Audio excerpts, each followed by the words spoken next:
غیبت کیا ہے؟ اگر غیبت کی تعریف بیان ہو جائے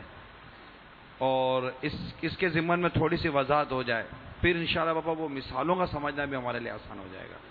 غیبت کی تعریف کیا، کس چیز کو غیبت کہیں گے؟ کیا پیٹھ پیچھے ہر برائی غیبت ہے؟ قرآن پاک میں بہرحال غیبت سے منع کیا، ولا یغتب بعضکم بعضا، ایک دوسرے کی غیبت مت کیا کرو، اور احادیث مبارکہ میں بھی اس کی شد و مد کے ساتھ مخالفت کی گئی اور اس کے شدید عذابات بیان کیے گئے۔ مثلا ایک منظر میرے مدنی آقا صلی اللہ تعالی علیہ وآلہ وسلم نے یہ دیکھا کہ کچھ لوگوں کے ناخن تانبے کے ہیں اور وہ اپنے چہروں اور سینوں کو اس سے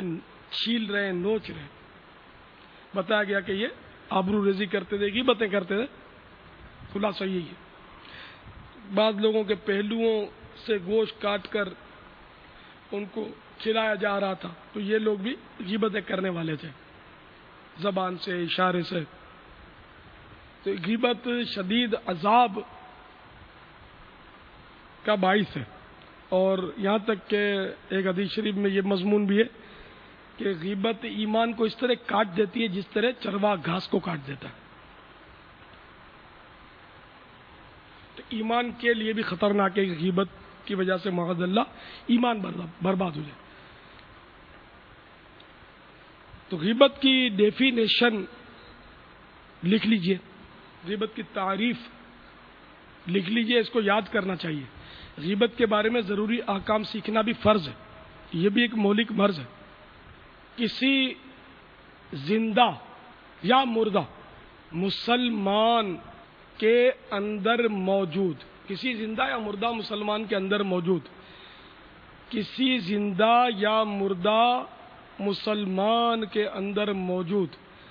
انہیں مسلمان کی میں نے تخصیص کی، لفظ مسلمان نہ بھی ہو تو بھی پھر وہ اس کی جو جواز کی صورتوں میں کافر بھی آ جائے گا کہ کافر جو ہے، کافر حربی، آج کل کافر حربی ہیں، تو ان کی غیبت جائز ہے۔ یعنی کسی زندہ یا مردہ کے اندر موجود عیب یا خامی کا بطور برائی پیٹھ پیچھے تذکرہ کرنا، یہ ہے غیبت۔ یہ مردہ خاص کر کے میں لکھ دیا، مردہ نہ بھی لکھتے تو یہ بھی اسی شاخوں میں آ جائے گا، اس کی اقسام میں، کہ مردہ مسلمان کی بھی غیبت نہیں کی جائے گی۔ جیسے ہمارے یہاں یہ عام ہوتا ہے کہ وہ خودکشی کا کیس آ گیا تو وہ انہوں نے بتایا کہ اس نے خودکشی کی کوشش کی تھی اور وہ گولیاں کھا لی ہیں یا وہ DDT پی گیا وغیرہ، تو ڈاکٹر نے اس کو الٹیاں وغیرہ کروا کر اس کے پیٹ سے نکالنا ہوتا ہے، اور جو بھی اس کا طریقہ کار ہے علاج کرتا ہے ڈاکٹر، مگر اب یہ کہ چونکہ اس نے گناہ کیا ہے، خودکشی کی کوشش بھی گناہ ہے، تو اب کسی کے گناہ کا بلا حاجت تذکرہ پیچھے سے غیبت ہے۔ تو اب یہ کہ سب جس کو ضرورت ہے اس کو تو بتایا کہ بھئی جو آپ کا ہیلپر ہے اس کو آپ نے بتایا کہ یار یہ خودکشی ہے کیسے اور جلدی اس کو بچانا، یا جب کہ حاجت ہے آپ خود غور کریں حاجت ہے تو بتا دیا۔ اب پھر بلا وجہ بتاتے ہیں، پھر اخبار میں آتا ہے کہ فلاں نے خودکشی کی کوشش کی، اخبار میں تو بہت کچھ آتا ہے، تو